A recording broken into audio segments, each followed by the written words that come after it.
Welcome to Violent Vinyl Radio, where we break down the best hair metal albums from the 80s and the 90s. So grab that volume knob, crank it up, and enjoy the show.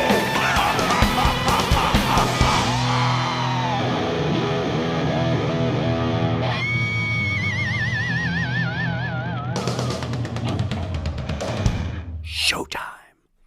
Welcome to Violent Vinyl Radio. I'm your host, Des, and as always, I'm joined by my two co-hosts. First up, the podcaster holding all the aces, Dangerous Dave. Welcome to the show.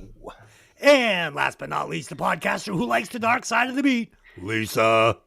Hi, guys. And I'm apologizing for my extra deep voice because I have a cold. Ah, it just sounds extra goth. No worries. She sounds extra dark and smoky tonight. So welcome to the show. Tonight we are doing our spooktacular Halloween show. And we are bringing you Fastway's Trick or Treat. What better album to do for the Halloween show? Was the movie better than the album? Sit back and find out. The mission of the show is for us to introduce each other and you, the listeners, to albums and bands which you may never have heard before, while also discussing the classics. So sit back and enjoy the show. I would like to welcome our new listeners in the Czech Republic, known for their wild mountain goat paninis glazed with organic cricket fig chutney. Oh, gosh. That is such fucking bullshit. Aw. Okay. The beautiful country does. Thanks for listening. Yes. We have some new social links. Dave, would you please share them with the listeners? You can contact us at any one of these spots if you would ever like to commission an album for yourself or for a friend. Let's say for a birthday, for, I don't know, just someone you know that loves an album that would like to hear us break it down. We do it for just about any price at this point. It would help us pay for the cost of making the podcast. So if you're interested in that, get in touch with us at one of these links. Dave. All right, so we have some new social links. You can email us at vvrpodcast@gmail.com. Our Instagram is vvrpodcast insta, INSTA, like Instagram. Nice. Our Twitter, or X, I still call it Twitter, It's Twitter. at VVR Podcast. And finally, our Facebook is Violent Vinyl Podcast. That's for all the old people out there that are still on Facebook. Yeah. But for the youth, you can catch us on X. All right, I have done the old man speedball tonight. I am drinking a Starbucks coffee with a Betty's edible. So yes, there you go. Yes, I'm on the edge, dancing on glass, as Nikki Sixx would say. Tonight, we will be discussing Trick or Treat, the fourth studio album by Fastway, produced by Eddie Clark, Will Reed Dick, Eddie Kramer, and Stephen E. Smith. Released on October 31st, of course, of 1986 on Columbia Records. The album peaked at the number 156 spot on the Billboard 200 in 1995, a bit after the release of the album, which is strange to me. The band's lineup was as follows. And I don't know if this band is even still together, but this was, No. I'm sure Lisa's going to let you They know. are not. They're not. Okay. Lead vocals, Dave King. Fast Eddie Clark, rhythm guitar, lead guitar. Shane Carroll, second guitar. Paul Reed, bass guitar. Alan Connor, drums. Mike Feet, bass on 8-track. Charlie McCracken, bass on track 9. And Jerry Shirley, drums on track 8 and 9, a little better. So there you go. That's Fastway, at least for this album. Let's do some quick band facts. You know I don't bring any facts, but I will bring one fact. The movie was definitely better than the album. Dave. Facts. Facts. Dave, and have both of you seen the movie? I know Dave has. I have. I have too, but it was a really long time ago. Oh, it's one of my favorite cult classic movies. If you're interested, we did break the movie down on our sister podcast. Hey, did you ever see that movie? So you can check that out. It's an in-depth conversation about the movie Trick or Treat. We also did Trick or Treat, the satire horror movie. So if you're looking through the library, make sure you listen to the right one. There you go. Dave. You might get very confused if you pick the wrong one. Yeah, you probably figured it out pretty quick. Yeah. Dave, give us some facts on this album. Okay, well, Fastway was formed in 1982 and named after its two founders, former Motorhead guitarist Fast Eddie Clark and Nice. former UFO bassist Pete Way. Due to record deal entanglements and an opportunity to tour with Ozzy Osbourne, Pete Way quit the band before recording a single note with them. Yes. There you go. He didn't miss out on much. This album was released as a studio album in November. I got November 86. Not sure if that's right or Halloween. Wikipedia said October 31st. Okay. A month after the release of the film. Wouldn't it have been smarter to release it before the film? Yes. I don't know. The soundtrack was a moderate success and stayed on the Billboard Top 200 chart for 11 months. It's shocking to me that like this album stayed on the chart for 11 months and Typo Negative didn't hit the charts. Like, how did that happen? I don't know. I didn't get any backup facts to that line, so that may or may not be. It's true. I got the true. same fact. So yeah. Much like the Typo Negative album, this album does have the one banging song, though. Like, one of these songs is not like the other. Keep going. This is the final Fastway studio album to feature Dave King on vocals. A live album was released in 1991 featuring his vocals, but obviously it was an older show. He has gone on to form Celtic punk band Flogging Molly. Oh, God. Okay. I was not aware of that fact. We'll talk about that more when we get to Lisa. Album we will never break down. The band had many lineup changes over the years. Their final album was released in 2011. Fast Eddie passed away in 2018, and Pete Way followed him to the grave in 2020. Interesting. Yes, and one final one. The movie Trick or Treat is also known as Ragman and Death at 33 RPM in foreign markets. It stars Mark Price, who is best known as Skippy on Family Ties. Gene Simmons and Ozzy Osbourne make cameo appearances in the film. Wasp frontman Blackie Lawless and Kiss bassist Gene Simmons both passed on playing lead villain Sammy Kerr, who was instead played by music video and former Solid Gold dancer Tony Fields. Oh, God. Now, okay, I have to mention this because, Sammy Kerr, one of the greatest fictional rock stars of all times until we see him Rock's perform chosen live. warrior. Until we see him perform live. And then it's not good. It's not good. But what a look. The poster, forget about it. I always thought that the guy so there was a band called Diamond Rex back in the day. Or was it the DeMauls? It was one or the other. Singer looked exactly like Sammy Kerr. I bought the record. It wasn't Sammy Kerr, and that's another album we will not be breaking down. I think it was the DeMauls. All right. Yeah, to be fair, Tony Fields was a dance guy, not a singer, but Yeah. Fun I would fact. assume. Fun fact about Tony Fields. He was also an uncredited zombie in the Michael Jackson Thriller video. Oh, wow. I thought Gene Simmons was fucking killer in that movie. I wish that they had given him more to do in that movie. Amazing. Sorry. Okay. Let's keep going with the album. Lisa, you got anything? My turn? Okay. So I don't know too much about this band. Shocker here, right?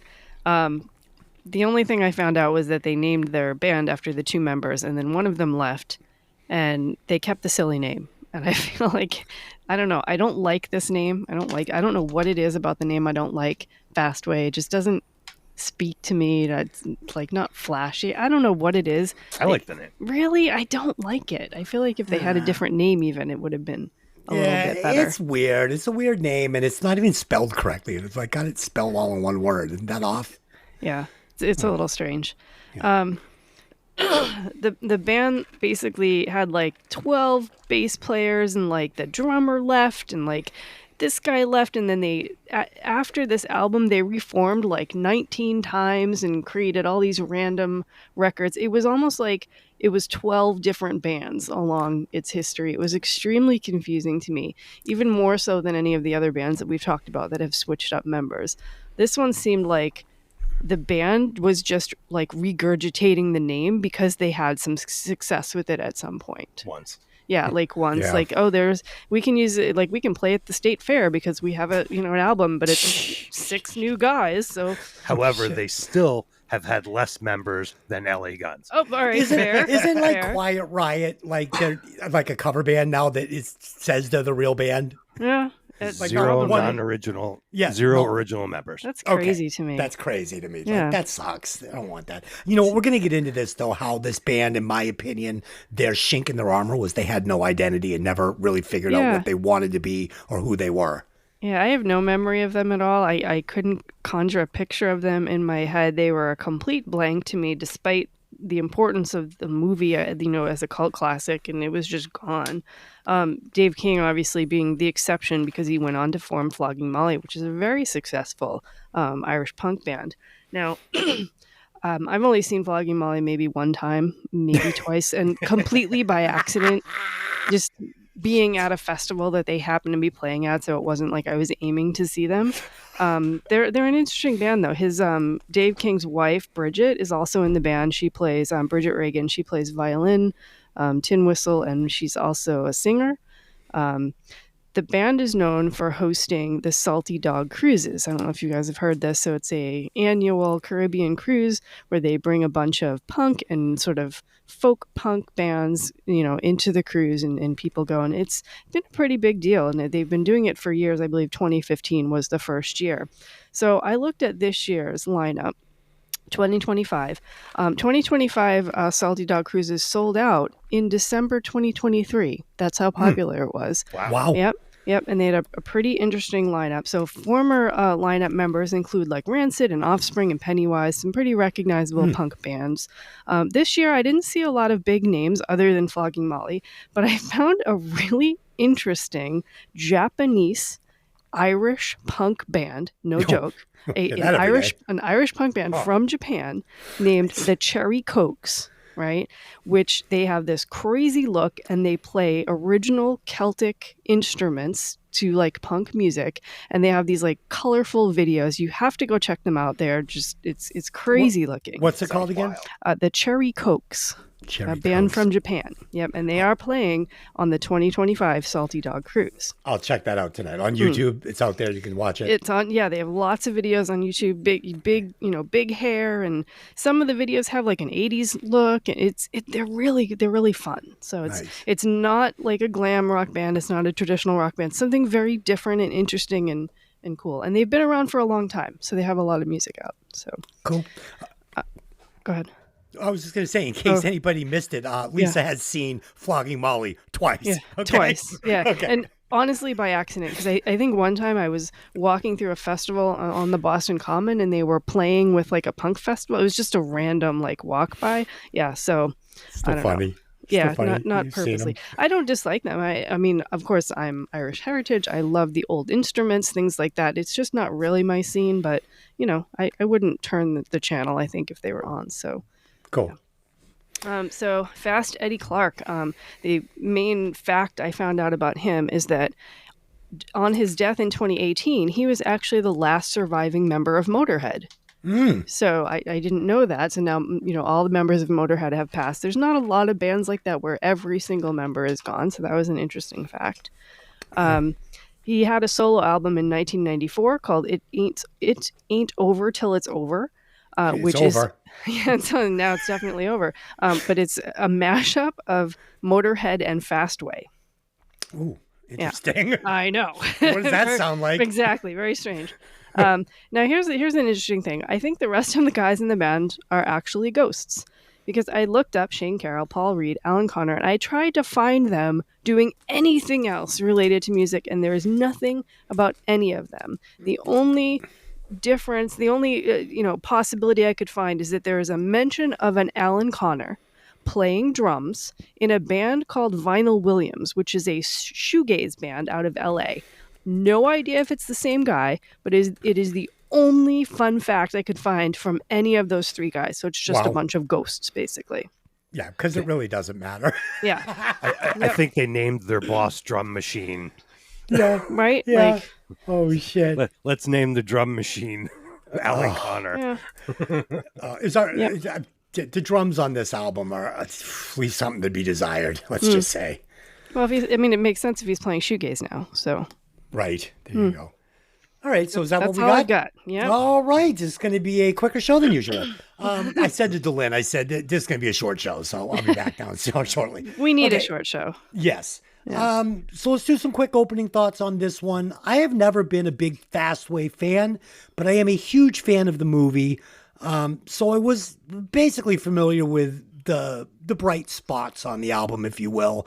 Never sat down and really listened to the album all the way through, but back in the day, definitely played a couple of these more recognizable songs quite a bit. So I was very familiar with probably 3 or 4 songs off the album, but the rest of it I'd never listened to really.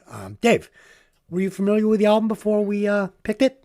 I have heard it before. I have it in my iTunes collection. Saw the movie years ago and loved it. I still watch it whenever I get the chance. Unfortunately, the movie is not in streaming and it's out of print on DVD. So I am scouring the junk shops for an old copy of that DVD. But Nice. Yep, got the soundtrack. Cool. Great album cover. Oh, it's such Oh, a good yeah. album cover. Lisa, had you ever listened to the album before preparing for the podcast? Didn't even know the album existed. Couldn't have heard the band before. I had to actually ask Dave how to find this band, and he said, "Oh, they had a hit that's not on this album," and he, sent me the hit, and never heard that either. I believe Dave's band actually said you covered that in one of your Oh, bands. yeah, I've played that. shit. Say what you will. Yeah, so, sorry, I didn't know that. Cool. Must have been really memorable. Yeah, she was getting beers at the bar at that time. Yeah, sorry. I've seen the movie I think once or twice. I did like it. I wasn't one I really followed all that well. I just remember Skippy from Family Ties being the nerd kid in it, and that's really my main memory. The thing I noticed about this album was it wasn't really common then or even now for a single band to be the entire soundtrack for a movie, right? So I tried to find something similar to that. So the only things I could come up with was Tron had a single band. Tron Legacy was, of course, Daft Punk. Into the Wild, Pearl Jam, obviously Eddie Vedder. Yep. But another close thing I could think of is Flash Gordon. Yes. Music by Queen. By Queen, right? So and that one was worthy, right, of a mention. Sure. But really, in general, when you get a soundtrack, it's usually many, many different artists, and that's sometimes what makes them really great. Like think of the Crow soundtrack, or Natural Born Killers soundtrack, or something like that, where you have a collection of really great music. So this was different for me. I really liked Into the Wild. I thought that was a good movie. Yeah. And the cover, I love the cover of the movie. I love the cover of the soundtrack. I mean, it's like the satanic rock layout, of some crazy rock star or something. And interesting that the man who played Sammy Kerr was a professional dancer more than anything else. And you can see that in the performance that he pirouette was. for me, a little ballerina for me. Ugh. Yeah. And he sadly passed in 1995. So. Yeah, but they dressed him up great. I mean, They did, yeah. He looked like so good. He could have would have rather had him in Motley Crue than Mick Mars. Let's just say that. I even told Dave that when I watched the video from the Trick or Treat movie, I was like, why can't that just be the band? They look great. Like, Yes. like, oh my God, if that was the band, it would have been awesome. So Yes. Yeah. Oh, how disappointing was it when How I disappointing. actually just looked at the picture of the singer, which I'd never seen till yesterday when I sent it to you guys. I was like, oh no. And that leads us into our next segment. Let's rate this let's rate this guy. I'm going to follow the rules this week. So we're going to rate the singer as always. It's 1 through 100, 25% on hair, 25% on style and stage presence, and 50% on vocal talent. So for me, out of a possible 50 on vocal ability, he scores a 40 for me. He's all right. He's pretty good. I mean, he's not amazing, but he's pretty damn good. He scores 1 point for the ginger perm and 1 point for the lame ass moves and the shitty outfits. This guy visually is a fucking train wreck. My score is a 42. Dave, what do you got? Geez, where do I start? He's a ginger, so that's yeah. automatic points off. No soul. No. So I watched him in their music video for All Fired Up, I believe their second album, and he's wearing white jeans and doing an awful lot of hip shaking. oh God, dude. These are not photogenic dudes. I also saw a video of him with his current band, Flogging Molly, and now he looks like a college professor that is really into talking about craft beers. Oh, God. 10 on hair. I saw some pictures where it was all big and wavy, but also in that video I watched, it looks sweaty and gross. Oh, God. 3. Well, at least it was real hair then and not a wig. Yeah. 3. Yes, a 3 on style and stage presence. His look sucked. 24 on vocals. He's a decent singer, at least from the Fastway I listened to. Did not listen to Flogging Molly, so I don't know if that voice held up. I'm giving him a 37 total. Do we know if Tony Fields can sing? Maybe they should have tried that. If we were reviewing Sammy Kerr, it would be 100 for sure. Mm-hmm. Dude, if that guy saw the album cover, he should have like gone out of his way to get himself a black wig and try and fucking be Sammy Kerr. Lisa, what do you got? Okay, so I'm mentioning the ginger hair too, but it wasn't so much that he was ginger. It was that it wasn't, big and fluffy in 80s. It was a 70s haircut played in the 80s is what I thought. The clothing was 70s clothing brought into the 80s, right? The moves were Robert Plant, right? Dancing, kind of shimmying, brought into the 80s. It didn't fit the music. It was almost like they were confused about what decade they were in. I didn't like that. I had to go and find some footage of them playing live to be sure that it was as bad as it was, and it definitely was. He did move around, to be fair, and the crowd seemed to be into it. I don't really know why, but but they were. In Flogging Molly, he's completely different, right? He's got the cool kind of older man gray hair, and college professor. I don't buy that. I think he looks pretty cool. Cardigan sweater. No, I mean it's a folk band. What do you want? It's not a glam band, right? I think he looks pretty cool. I think that he definitely commands the stage more now. They play more interesting instruments. His voice has definitely held up. The one good note I have on him, he could hold a note. He could sing. It was sustained. He made, I think I'm going to tell you later when we go through the songs, but he might be like kind of a one-trick pony, but at least he had a good tone to his voice. He could keep a melody. I'll give him that. And that's where most of my points went, was actually into the voice. But I'm judging him on what he was in Fastway during this album, right? I'm not judging him on Flogging Molly. So he's getting a 33.1 from me. All right, so we kind of all saw it the same. And it also sounds like we all kind of heard the album the same, too. So let's add those scores up and figure out where on the bottom this guy landed. Oh, gosh. On the Violent Vinyl frontman leaderboard. Oh, poor Dave King. Dave King, Fastway Dave King, not Flogging Molly Dave King, got a 37.37. In a row? In a row? Oh, shit. 37. Literally in a row. Hey, you come back here. Yeah, putting him at number 7, underneath David Coverdale. Oh, boy. You better. Good call. Good call. Oh, God. All right. Let's get into this track, into this album. We'll break these tracks down. So the first song on the album is called Trick or Treat, obviously. I fucking love this guitar intro. It's so good. The riff, the guitar's tone, everything is so good. But then these drums punch in this intro, and they literally can't even hold up to the guitar. They're so bad. The snare sounds terrible. Everything's small. It's just not good. The bridge of the song, killer. And it sets up the catchy chorus perfectly. And they do that a few times on the album. They're really good at writing these bridges that set up these choruses. The solo, he's not reinventing the wheel, but it's pretty good. And overall, the production, it's muddy. It's really muddy in spots. And the whole thing kind of just starts to mush together in spots. And I'm struggling to hear the individual tracks. And I fucking hate that on an album. Kills it for me. Dave, what do you got? Yeah, badass rock and roll. Are these synth drums? Chorus is okay. Not great lyrics, but it fits the movie. Guitar solo was standard blues rock. These guys, we mentioned, feel like a leftover 70s classic rock band that sort of wound up in the mid 80s. And Totally. Judging from That video I watched, it also looks that way visually. Yeah, it's not pretty. Lisa, what'd you think of the first song? So it opened up with some metal guitars and some drums, but as soon as the vocals came in, I was like, that sounds familiar. Who is that? It sounds like someone else, right? So I'm trying to figure out who it is. Tom Kiefer, Brian Jones from AC/DC, not really sure. It's like he doesn't have his own style. He's copying someone else, and it doesn't make me happy. So his influences are Robert Plant. Don't hear that at all. Depeche Mode. Definitely don't hear that at all. No.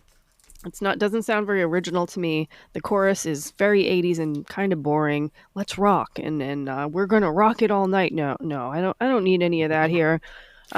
This happens to be for this band the top streaming song on Spotify, so I figured that this is their big hit. Pretty disappointed that this is their big hit. The video is pretty cool. I was like, yes, explosions and guitars flying through the air and all that. And then I realized it was actually from the movie and not of the band. So that's why it's cool. Dude, you nailed it though with the singer, because I'm going to say it a few times on the album. I'm going to say, oh, this song, he sounds like this. Oh, this song, he sounds like this guy. He is definitely a little bit of a parrot. For sure. He's searching. I think remember, this was his first major band, right, that he was in. There's no credits to him before this. And I think he was searching for something for what he was. Yeah, I believe when they got him, he was formerly like unknown. Yeah. And he came into this band and recorded the, couple albums, and then here we are. Yeah, I mean, he's a serviceable singer for the 80s. I mean, if he showed up and I didn't see him and he just sang, I'd be like, yeah, we can work with this guy. Yeah. But, then I'd take the blindfold off and he would get the big red X. Okay, number 2, After Midnight. Again, we get a great bridge that perfectly sets up the equally catchy chorus. It's a good bridge. It's a good chorus. But again, his words are not great. So these stories he's trying to tell in the verses, a little weak. But, good catchy chorus, good catchy bridge. This one reminded me of like a bad version of Kix, right? Like Kix, a band that I love that I've seen a million times, specifically like Narcissus, probably like 3 or 4 times. The drums, super stiff, like super stiff. And we get another cute little 80s guitar solo. It's a good song. I mean, I like it. These first 2 songs, I could listen to them anytime. They come on the radio. I'm not changing it. I'm like, oh yeah, I like that song. Kind of reminds me of that movie. I like it a lot. So, Dave, what you think of the second track? Well, we have some nice multi-layered chorusy guitar. Song is pretty good, but not quite a hit song. I'm not sure why they chose this one to make the official video and single. Guitar playing's a little sloppy. Some attempt at finger tapping there. Oh, so bad. A music video does exist for this song. Fast Eddie appears as himself, honestly looking a little uncomfortable on camera. The rest of the band is in shadow, and actor Tony Fields, who plays Sammy Kerr in the movie, appears as the singer, along with clips from the film.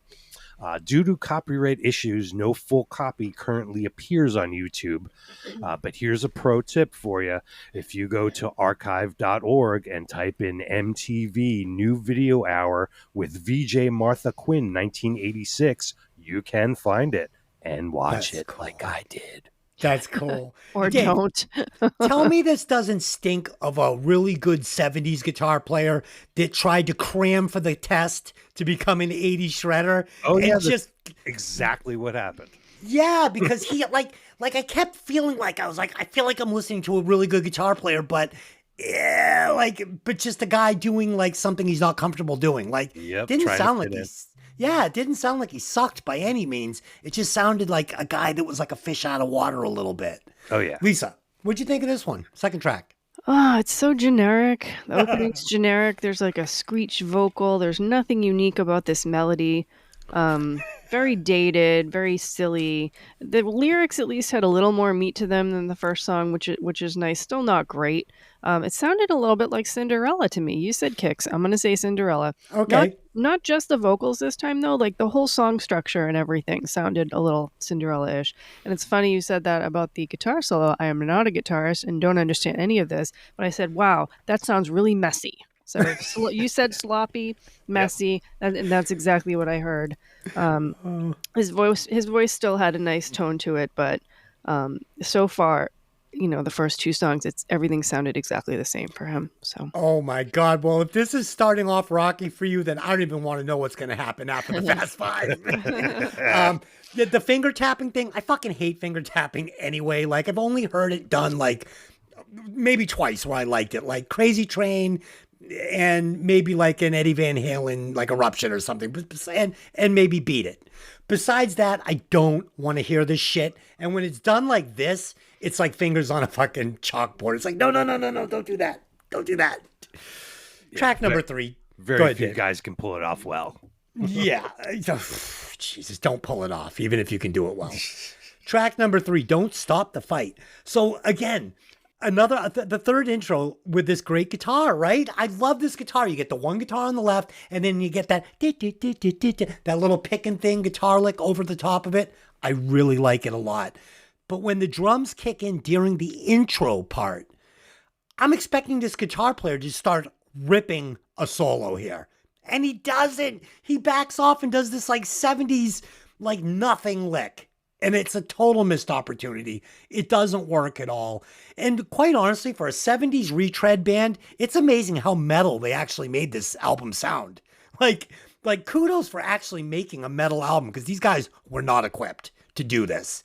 The vocals are strong. We get some really nice harmonies. I mean, again, the guy can sing, but overall, this song is fucking forgettable. Dave.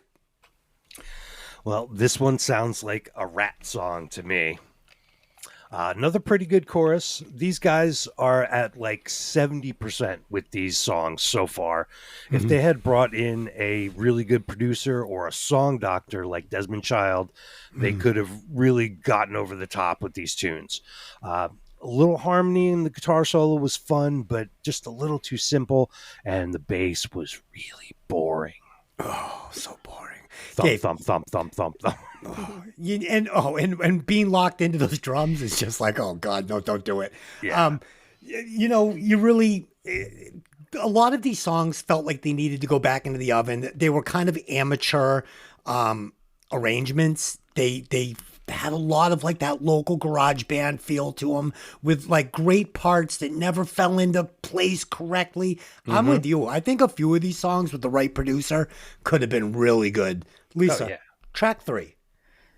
So there's a different tone to this song, which is, thankfully, it's a little more early 80s rather than whatever those first songs were. I don't know what to call them, mid 80s glam or whatever. This is a little more early 80s rock. Mm-hmm. The vocals are a bit lower, which is nicer for me. It almost like he took that whiny edge off of his voice, which was good. Excuse me.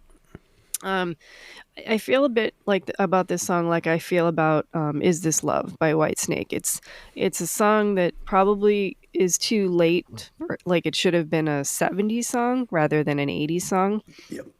It's like something you would hear in a lounge or something like that.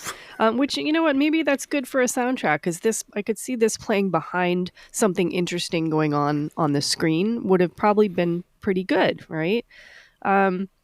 There's some guitars in the back that go into kind of minor chords, which I like because this is supposed to be a spooky movie, right? So it's kind of like there's some spooky chords in there. That's kind of good, but I'm pretty bored at this point.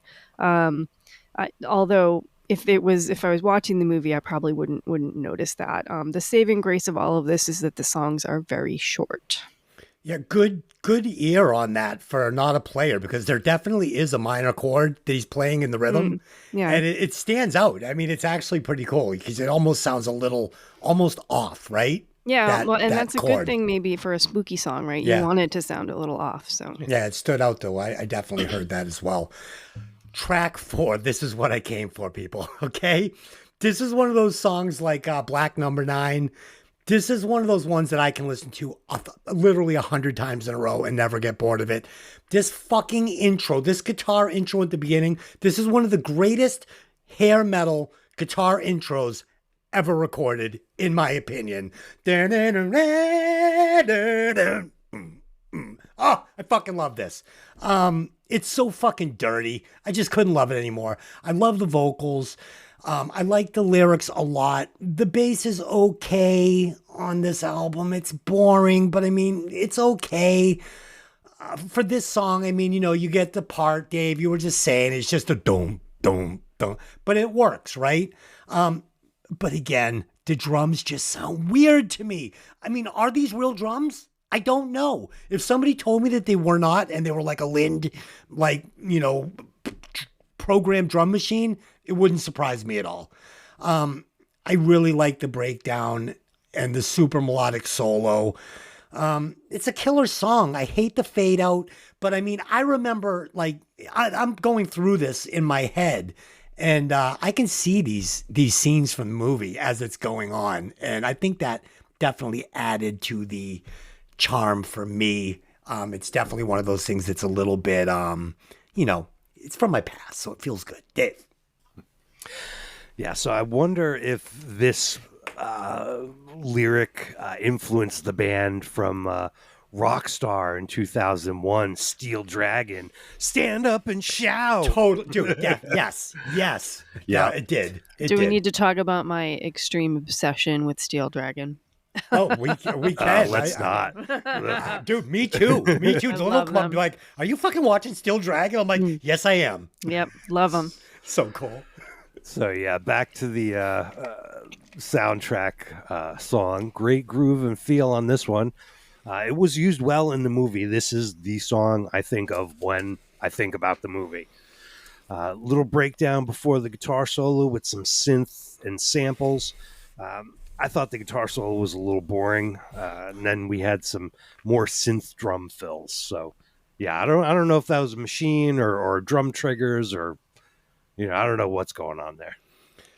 Tell me, though, your impression of this intro, this guitar riff in this intro. Did it hit you? Awesome.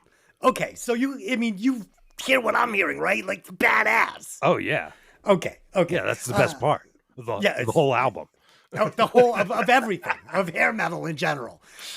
Lisa, did this intro hit you the way it hit me or no? So I'm embarrassed now because my first note is about the bass and vocal intro. It sucks. And I didn't know that it was a guitar and vocal intro. I thought it was a bass playing. So I'm dumb. I did like it in general. The opening only. Yes, the opening. It's another lower tempo song. The voice I don't mind so much in here. It fits and he holds his tone nicely through this. So I'm kind of pleasantly surprised by that.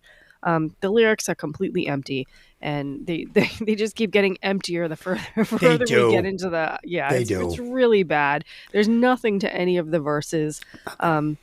Did you say that you liked the bridge in this song? Is that what I heard? That you thought it was great? No, I think this was one of the songs I didn't mention the bridge, but I do love the whole song overall. All right, because I said I don't like the bridge in the song because it was too 80s cheesy, and I thought it got light. It actually lightened the mood of the song a little bit. Yes, but like with the heavy breathing and all that, it was just terrible.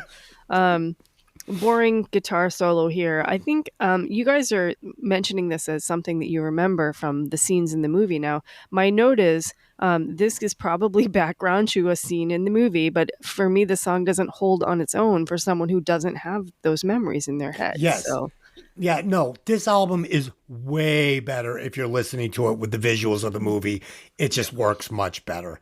And speaking of the movie, track 5, Tear Down the Walls. This is where little Skippy decides he's done with his hero.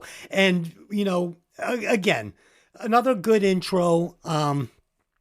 So this is the part where he starts ripping all of his posters off of his walls of all the metal bands. He's ripping down Motley Crue. He's ripping down all these guys. And then he gets to his idol, Sammy Kerr. And this poster looks so good. And he's looking down at him. And Skippy just can't do it. Not gonna fuck with Sammy Kerr. It's so good. Oh, but the song itself, pretty good. Straightforward rock and roll. Got a really, really weird ending, but the ending makes sense if you're watching the movie and listening to it. If you're just listening to it, you're like, what the fuck is this? Dave, what do you think of this one?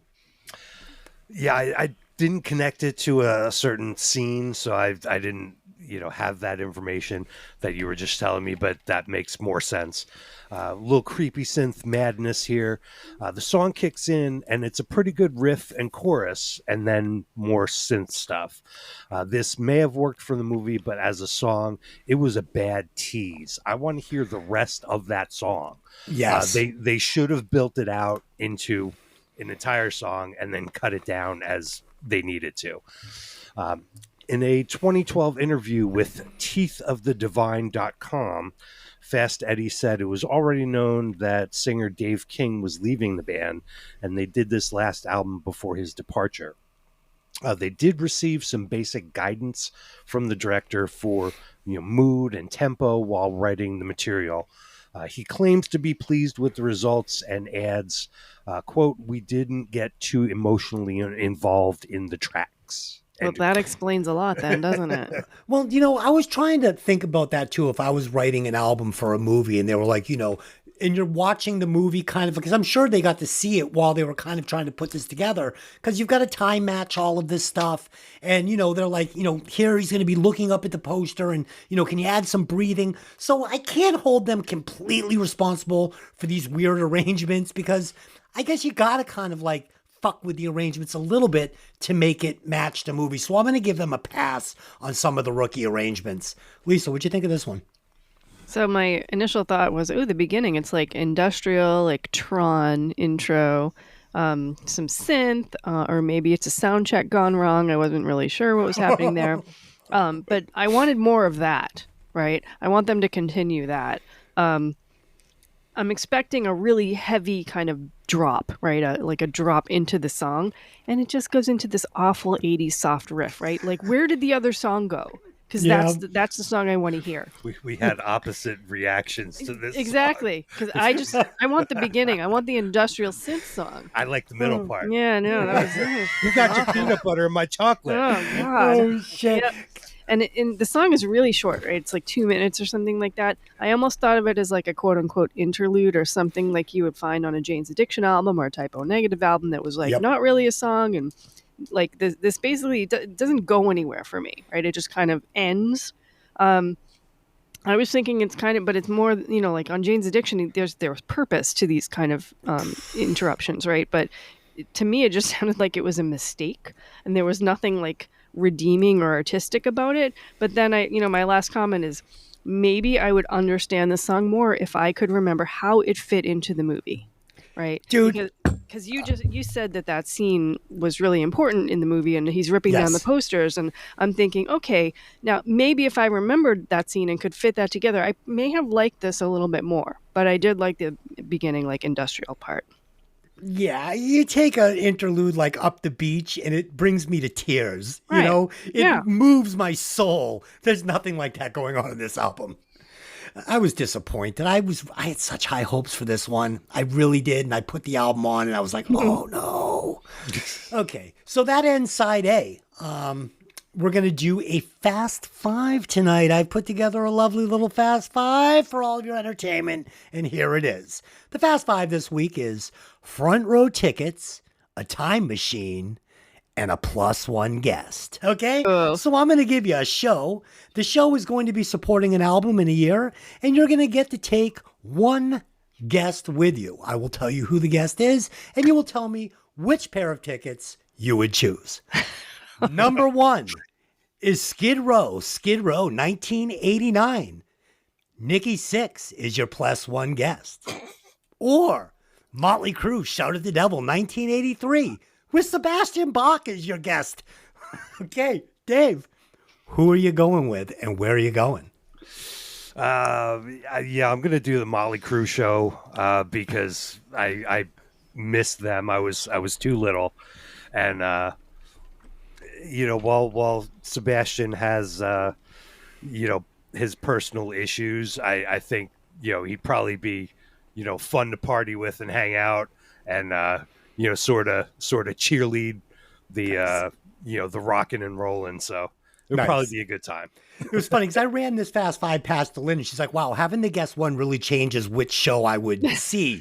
Because because now you've got to factor in like seeing this band with this guy and what would be better, seeing the band or hanging with the guy. And Yeah, so it was all good. Lisa, which one are you picking? This is a little tough. I saw both of these shows like in Okay, person. awesome. I was very young seeing Motley Crue. I saw them at the Lynn Auditorium.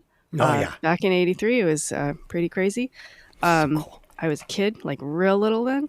I'm going to Skid Row. I have personal issues with Sebastian Okay. from meeting him many, many times over the years, and I would much rather spend some time with Nikki and go to Skid Row. So. Cool. Yeah, I think Sebastian appears like he might be a little bit annoying to hang out with. Yeah. I don't know. Maybe. I'm not going to tell all my personal stories because they get pretty crazy, but I have some feelings there. I think there might be another podcast here. I don't know. We might have there might be another podcast here. We could call it like opening the closet door. Yeah, there's some stuff that could get me in legal trouble if I speak about it with him. Okay. So yeah. Let's not do that. The correct answer is, and as you all know, my answer is always the correct answer.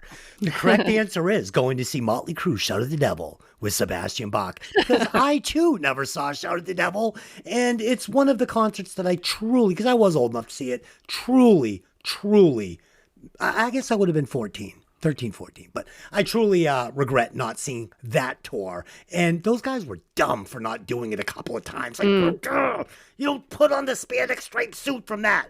Yeah, I was well younger than that when I saw it. So I the first time I saw the Crew was Theater of Pain, and wasn't showed. Okay, number 2, LA Guns, 1988 with Brent Muscat is your +1. Or Faster Pussycat, 1987 with the great Kelly Nichols as your +1. Dave, where are you going and who are you taking? Oh man, that's a tough choice. It is. We can't go to both. Come on. I'm going to see LA Guns and hang out with Brent Muscat. Cool. Now, I did see both of these. I saw the LA Guns one in San Francisco with, I believe it was Junkyard and maybe Dangerous Toys. I don't know. But I saw that one. They were terrible. They were beyond shit-faced. And I saw Faster Pussycat at the Paradise and actually met Brent Muscat. Very nice gentleman. Was giving me some good vibes, let's just say. Good vibes from Brent Muscat. Where are you going, Lisa? Oh, exactly the same. LA Guns with Brent Muscat, hands down. I saw both of those shows already too. So yeah. Correct answer. No, correct answer is Faster Pussycat with Kelly Nichols, because I've always wanted to meet Kelly Nichols. He seems like he'd be super cool. So for me, that one is just all about who I'm taking. Number 3, Vain, No Respect, 1989, and you're taking Stephen Pearcy from Rat. Or you're going to see Rat Out of the Cellar 1984, and you're going to be watching this show with a very short ginger named Davey Vain. Dave, what are you doing?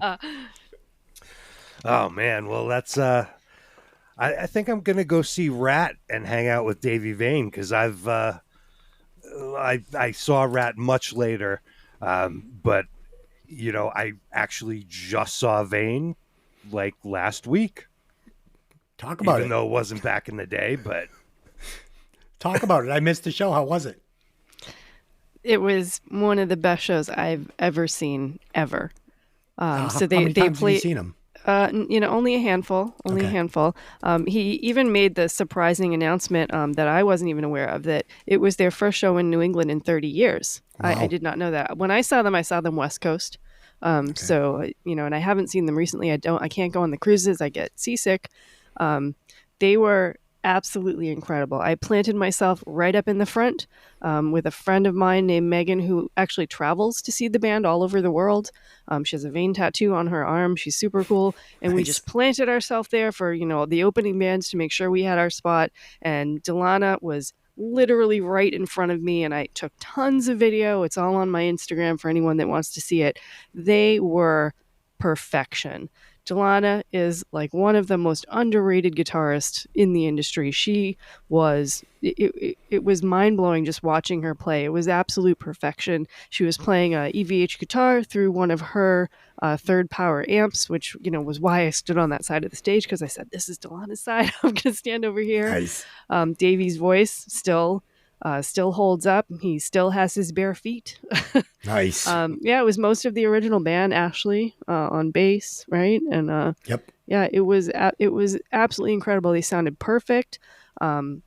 they had an audio issue where he couldn't hear in his Davey couldn't hear in his earpiece, so they had the band just kind of jam while they Nice. fixed that, and they were just so good. There was a little guitar battle. I got that on tape if anyone wants to see it. It was brilliant. Yeah, it Do you was wanna my give first out- time. What's I would say, Lisa, do you want to give out your handle so people can go check that out? Oh, sure. My Instagram handle is Fallen Angel, but it's spelled a little weird. So Fallen, Fallen, and Angel spelled Angel. So at Fallen Angel on Insta. All right, go over there and check that out. You got lots of good stuff on that Instagram channel. Lots of Dave, live shots. Oh yeah, And yeah, Dave, it you was were my gonna first say- time seeing them, and they kicked a lot of ass. They were Cool. really good. Yeah, back in the day, I mean, before she transitioned, I always really respected the playing. Really reminded me of like an updated Warren DeMartini, and that's a huge thing for me to say because Warren, for me, is one of the best hair metal guitar players of all time. The guy could really fucking play and still can. You know, lots of good stuff. They Lisa, were also they stayed after the show, and they signed all the merch that anybody wanted. They took pictures with everyone. They talked to everyone. They didn't just run off after it was. They were the coolest guys. Just super awesome. that's awesome. And what show are you going to, Lise? I'm gonna go see Vane. I only got to see them a handful of times. I've seen Rat a lot, and I did get to hang out with Davey Vane the other night. So I'm gonna hang out with Nice. Stephen Piercy. So Nice. Yeah. All right. Yeah. The correct answer is Rat Out of the Cellar 1984 with Davey Vane because it's fucking Rat Out of the Cellar 1984. One of the greatest hair metal albums ever recorded. There's not a bad song on it. If you haven't heard it, go check it out. Okay. Number 4. This is a great one. I love this one. The Dogs D'Amour Inside the Dynamite Jet Saloon 1988. And you're taking Sweetheart to that show. Or you're going to see the Throbs, Language of Thieves and Vagabonds, 1991, and you're going to be going to that show with Tyler. Dave, where are you going? Who are you taking? Oh man, yeah. Yeah. I have to plead the fifth on this one because I kind of know Ronnie Sweetheart a little bit. We played some shows together. Yeah, I'd have to go see the Dogs D'Amour Yeah. and So, hang out with Sweetheart. yeah, I mean, I think there is no wrong answer here. Lisa, what's your answer? Definitely Dogs D'Amour. I've never seen them live. Yeah. Ever.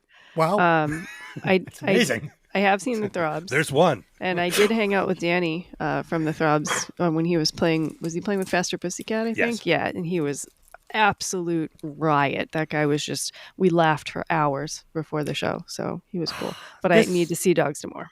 This one is so hard for me because it's the Dogs D'Amour all day long. You guys know I fucking love this album. Love it. But I also love Tyler, and he's a guy that I would really like to hang out with and just talk to while I'm watching the fucking Throbs. Like, it's like sitting there with Tyler, like talking about the Throb show. So there's no wrong answer here, but fuck it, the Dogs D'Amour. I gotta see the Dogs D'Amour too. We're It's all the Dogs going to the D'Amour. same show. Yeah, the correct answer is the Dogs D'Amour. Everybody squeeze into the DeLorean. We're on our way. Number 5, the final one. This is going to be Guns N' Roses' Appetite for Destruction, 1987. You're going to be seeing this concert with Andy McCoy. Or you're going to be going to see Hanoi Rocks, Two Steps from the Move, and you're going to be looking at this show with one Izzy Stradlin. Dave. Oh man, you're killing me. Yeah, this one's killing tough. me. Because they're the same guitar player. I mean, Izzy ripped off Andy McCoy, so... It's the same guy. Yeah. Yeah, I never got to see, any of these guys like back in the prime time. Yeah, you can't make a bad choice here, but I think I'm gonna go see GNR and hang out with Andy McCoy. Yeah. So Drink some whiskey. I actually did see Appetite for Destruction at the Orpheum in Boston, tripping on acid with Todd Clay and Kyle. I don't remember his last name, but we took the train in. We took the hits of acid and took the train. And by the time we got there, oh my God, I was fucking wrecked. It was so good. Lisa, which concert are you going I was to? at that show too. Oh, were you? Yeah. Cool, cool. Pretty sure. I don't think I saw you there, but who knows? I'm going to Hanoi Rocks. I never saw them live. I'll hang out with Izzy. He seems like a cool guy. Yeah. I would like to meet Andy McCoy, but you know what? If I go to a Hanoi Rocks show, you know exactly where I'm going to be is backstage, so it won't be a problem. Yeah, the correct answer here is Hanoi Rocks, 2 steps from the move. I mean, I've never seen it. It'd be a dream come true. And to hang out with Izzy Stradlin, a songwriter like myself, I could pick his brain and be like, Izzy, let's write Paradise City together, me and you, Yeah. buddy. Yeah, so there's your answer. Yep. And I do have a bonus question for Lisa only, okay? For Lisa only. Oh. 9 Inch Nails, 1989, Pretty Hate Machine with Peter Steele. Or Typo Negative, 1983, Bloody Kisses with Trent Reznor. Where are you going? Oh my God. You're killing me. Oh. A lot of thought went into that.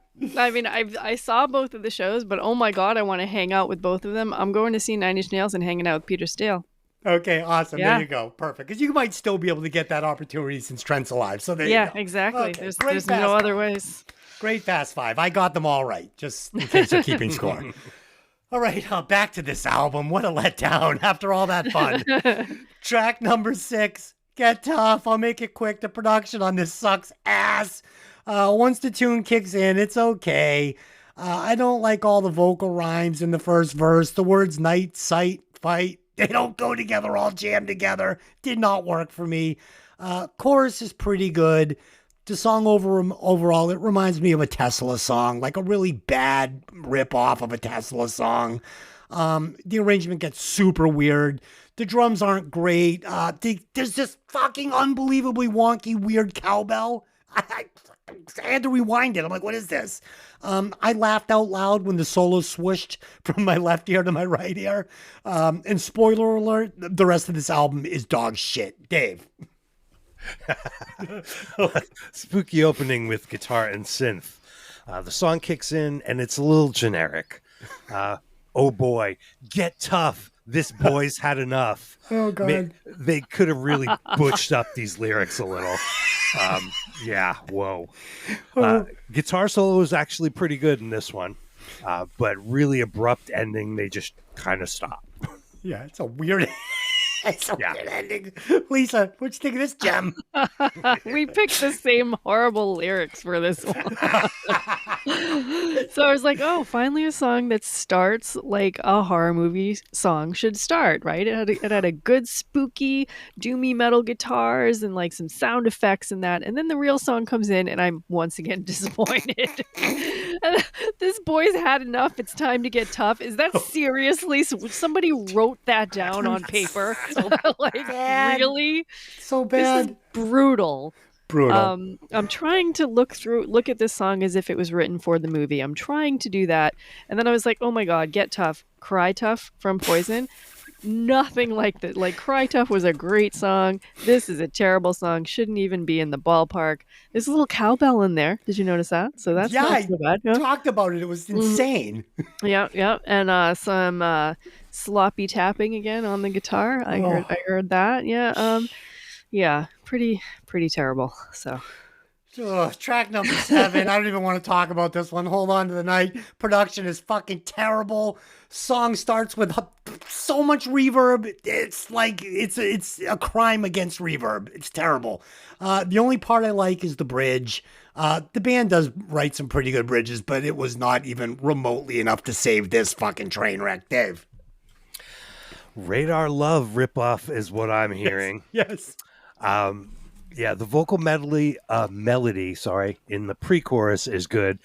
Takes it in a better direction away from just copying Radar Love. The actual chorus is a little bit of a letdown. It's okay, but needs some more spice. Yeah. A little weak where it counts. Yeah. And then were all the drums and bass done in one day? They sound pretty uninspired. So bad. So bad. Lisa, hold on to the night. Why does every single one of these songs sound like some other song? Like there's no original music on this album. Now you're saying Radar Love, right? Okay, I can hear that. The train motif going through this song, like I'm thinking like Train from Warrant, but that was actually a good song. This is not a good song that we're talking about. Cheesy 80s lyrics.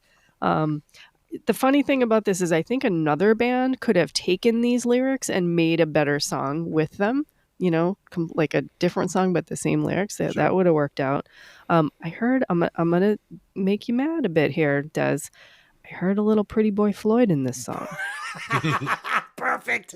Perfect. I love Pretty Boy Floyd, but Why? this was I do. This was a 'Cause they terrible song rule. because they rule, and this is a terrible song. But I did hear a little bit of them in there. It was boring and repetitive. And was the guitar solo just at the end, and then the song just like ends? Like what Yes. happened? It's That a was train very wreck. confusing. Yeah, All right, answer this question. Pretty Boy Floyd looks exactly like these guys. Do you still love them? I do. I love them. How can you love that album? It's Oh my fucking god, it's like terrible. awesome. Oh God. Dave All loves right, it too. Oh yeah, So, Yep. all right. killer fucking songs. Sexy boys with electric toys. So in the day, I will admit, in the day when it came out, I loved it. I loved the video with the fucking machine guns, and I loved this album. But as I grew up and I started being able to see through production and see like what the talent scale is, this is really a rudimentary, elementary. It's bad. It's bad, people. Pretty Boy Floyd is bad. But it's all right. I don't know. It's okay. Masterpiece of glam rock. Yep. You know what? They're still touring now. Listen, Yeah. let's. Okay, yeah. Well, actually, one of my good friends and old bandmate Eric Griffin is the guitar player. Nice. He was up here in my room eating a steak and cheese sub not too long ago. Okay, let's do that Pretty Boy Floyd album. I think we need to listen to it and decide once and for all if it is the hair metal masterpiece you two are remembering. Maybe I'm wrong. Maybe it's 100 watts. I don't know. Maybe I'm wrong, and we're just remembering the nostalgia. No, I don't know. Listen, if you'd asked me back when I was 18, I would have gone to bat for this band. So maybe I just haven't listened to it in a while. Okay. Track number 8. Thank God there's only 2 left. Is this really called Heft? Is that what it's called? Heft? Yes. I don't even know what Heft is. What is Heft? What does that even mean? No? Like- Crickets? Like weight. Like, Like weight or pulling something. yeah. God, like dragging the album down at the end? Like hefty bag, heft, strong, big. Now that you tell me what it means, I really like it. Jerry Shirley steps in here on drums, and it's definitely a different style, but it does not eliminate the fact that I do not like the drums on this entire album. His sound does not work for this album or these songs. It's a very classic rock guitar sound. Drum sound, especially the snare drum. He has that like almost unactivated snare drum sound, like where you pull the fucking snap off it like halfway. Oh, I hated it. This song is Rookie Garage Band from the fucking horrific production on the vocals to the forgettable chorus. This song is fucking dog shit. Dave. We got some grungy bass here. Kind of a letdown to find this out that this track is from their first album. It wasn't written for the soundtrack. They just sort of lumped it on here, I guess. Nice. But has a different bassist and drummer, and was produced by Eddie Kramer, who also produced Jimi Hendrix and Kiss. So there's hope that maybe it's a little better quality. I liked the drum sound.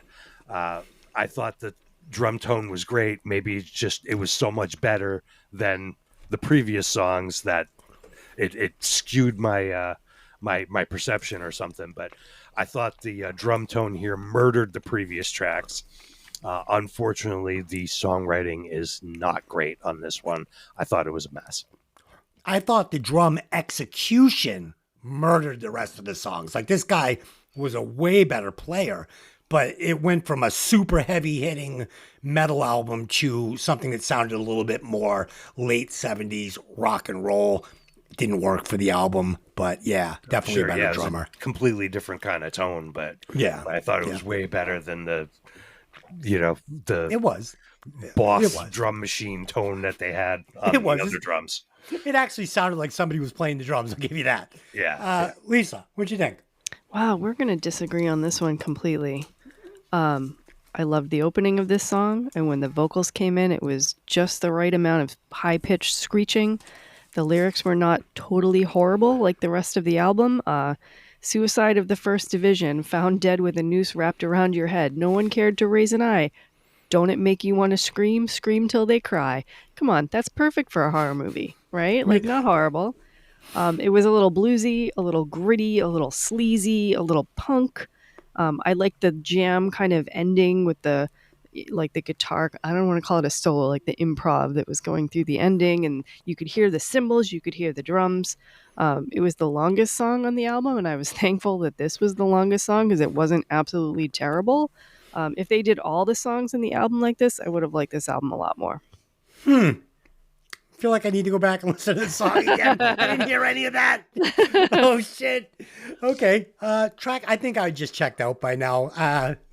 My brain was getting soft. My brain is getting soft now. Track number 9, If You Could See. This is a bad Scorpions wannabe song, okay? This is like Winds of Change, only terrible. The band had a couple of good tunes, but in my opinion, never found their footing or developed an identity, like we said earlier. The guitar playing is okay. He's a rocker, but falls short of being a great 80s hair metal ripper. The song isn't great, and I'm literally just glad the album is over at this point. Dave. This track was taken from their second album. Kind of sounds like elf rock. I hear a little Dio in there. Recording again is vastly superior to the rest of the soundtrack due to expert producer Eddie Kramer. Not sure what this one has to do with the movie, if they thought it went with the theme or whatever. I didn't think this song was good either. I was reading the lyrics on my screen. I still couldn't tell you what it's about. Yeah, Skippy kills Sammy Kerr and gets the girl, and this music is playing as they stand outside the police car, outside of the radio station. Skippy finds love. Lisa. Aww. Spoiler alert. The opening few notes of this song are an exact match to another glam song. Do you know which one it is? No. Skid Row, Wasted Time. Ooh, this song is no Skid Row's Wasted Time. Skid Row, Wasted Time is one of my favorite glam rock songs ever, a favorite vocal performance almost ever. Greatest vocal performance ever recorded, period. Despite who recorded it, I would go with that. But the first couple notes, and I had to listen to the songs back to back, like, back and forth, are an exact match. The vocals are kind of more gentle on this. His voice is fine when he isn't screeching. Then they ruin the song when the main part comes in and it sounds generic all over again. The lyrics are better here than the rest of the album. Why did they save like the good lyrics to the last couple songs? Well, I think like Dave said, these are off another album and they probably had... Go ahead, sorry. Well, I was just going to say, they were writing the songs they wanted to write on that album, and they were writing the songs they were told to write. So that's too bad, because if like the last two songs, they're definitely the song number 8, would have been an awesome album, I think. The chorus put effort into writing these songs because they were for their own albums. Yeah, and it shows quite a bit, that emotional connection you said he quoted, like they didn't have an emotional connection to the rest of the songs. It totally shows, because here they are having a real connection to the songs. I like when the bridge comes in and there's like an acoustic guitar and the gentle vocals come back. That's all okay. Still not fantastic, but definitely a vast improvement over some of the other stuff. See, I wanted this whole album to be stand up. That's what I remembered it being, and it wasn't. So for me, that's the direction I wanted this album to go in, not these last two 70s songs. But they were fine, and they were produced much better. Okay, so that's it. We have broken down Fastway's Trick or Treat album for you. Do not eat candy if the wrapper has been opened. Do not do that. Do not bite into apples if you're out there trick or treating, people. Trick or treating, what a weird thing, huh? If you have kids, you letting them trick or treat? Strangers, door to door? You doing it, Dave? Do people do that anymore? Yeah, we got kids come to my house every fucking Halloween. It happens sometimes, but a lot of people do trunk or treat, where they all, a bunch of people set up their SUVs in a parking lot and, decorate their cars, and kids go around. It's a little more safer, controlled environment, but I mean, with some supervision, take your kids out, nothing bad's probably going to happen. I'm not letting my kids eat fucking nothing a stranger gets them. I'm taking that bag of candy after they get it. I'm throwing it in the trash, and I'm giving them a bunch of candy I bought at CVS. Like, what do you like? Okay? That's what we're doing. Not fucking people syringing there with fucking Windex. Not happening. Fun fact, though, I do dress up as Spider-Man in a very quality Spider-Man outfit every Halloween. The children just absolutely love it. There you go. Lisa. So, I've lost my way. I've lost my way. Okay. Favorite song I'd cut, song I'd love. We're going to kick someone out. We're going to finish this podcast. My favorite song, obviously, is Stand Up. Song I would cut is Heft because it's stupid. Dave. All right. My favorite track is also Stand Up. And I would cut either of the last two songs, Heft or If You Could See. The recordings sound great, but they're bad songs. And I didn't think they really had anything to do with the movie. Feel like they were just padding out their soundtrack album. I couldn't agree more. Lisa. Oh my God, I have like the total opposite of you guys. My favorite song on the album is Heft. And the track I would cut is Tear Down the Walls. But let me caveat that with, I think if I had remembered the movie scene, and I probably would not have cut that track. So I think you ate a miniature fucking Snickers bar that was tampered with. Okay. Let's remove a guy and put one in. I would remove Alan Connor and Jerry Shirley because I didn't care for either of their drumming. And I would place them with one Jimmy Chocolate Choffant from Kicks. That's who I would put in there. I think he would play great on this album. Yeah. Dave.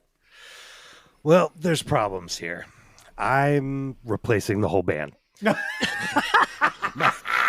My first thoughts were Rat or Motley Crue to give the right evil, sleazy vibe.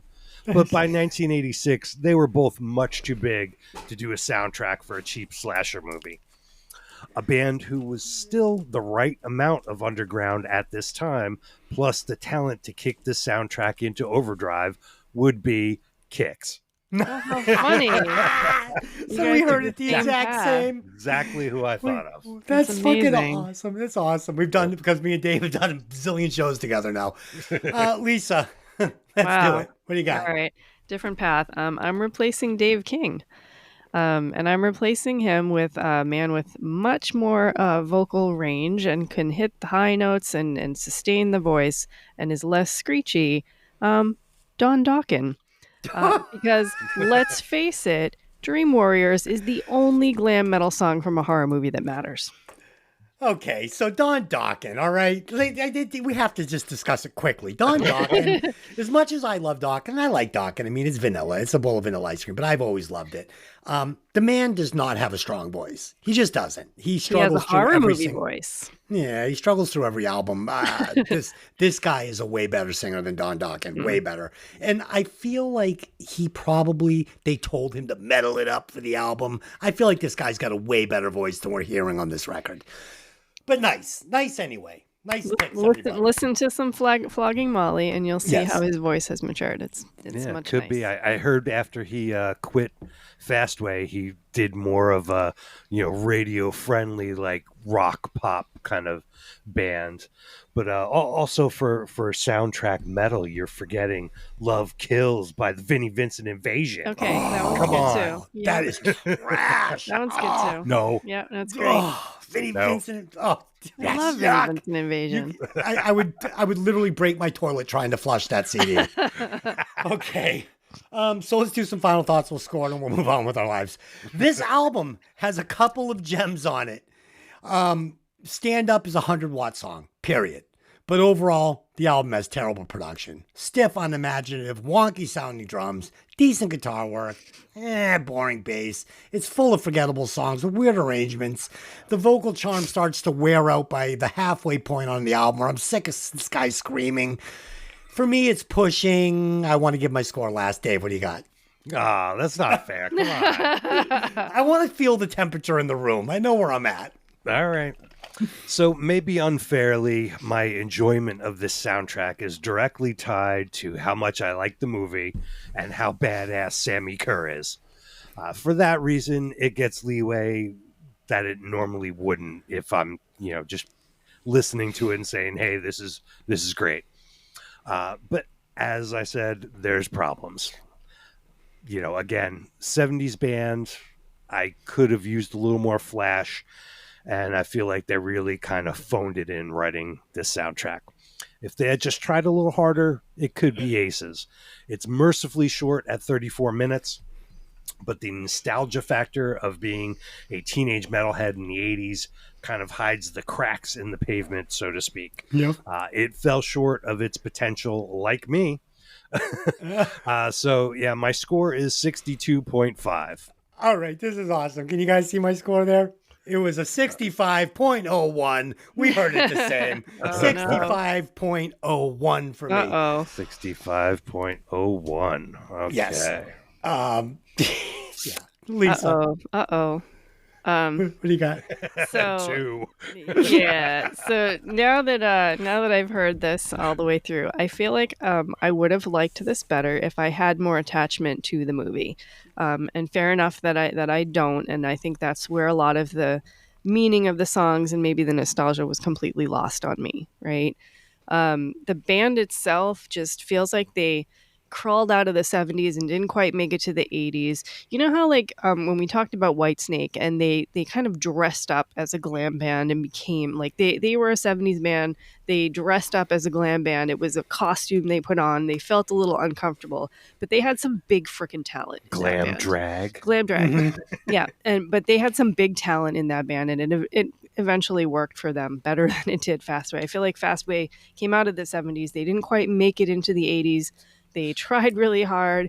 They had to write an album that they didn't have a lot of attachment to, and it really, really showed to me. You guys are probably going to hate me, but my score is a 34.5. You know what? I think me and Dave are a little high. I think this is going to really work. I think this is going to put this album right where it belongs. Because there was Probably, definitely some nostalgia glasses going on there. Mm-hmm. Add up those scores. Tell us how many watts this album is pushing and where it lands on the list. Okay, on the Violent Vinyl album chart, Fastway's Trick or Treat soundtrack album got a total score of 54, putting it at number 7, just below Whitesnake's 1987. Pretty far behind. Pretty far behind. Whitesnake was 74.37. Yeah. Oof. Yep. It's going to take a real turd to fucking knock this thing out of last place. All right, so next week, Dave, you have the pick. I would like to suggest that Pretty Boy Floyd album, but if you guys don't want to wreck it, tell us what we're going to be listening to for the next 2 weeks. All right. Well, I say we put off the Pretty Boy Floyd for a little while. We Fair definitely should do it. Okay. But maybe, give it a couple shows and we'll take care of that down the road. Okay. So my pick is one of heavy metal's Halloween kings in honor of Halloween. We're going to go with Alice Cooper and his killer 1989 album, Trash. Cool. Awesome. Great I love album. that album. Lots of facts on this one. This will be a great one.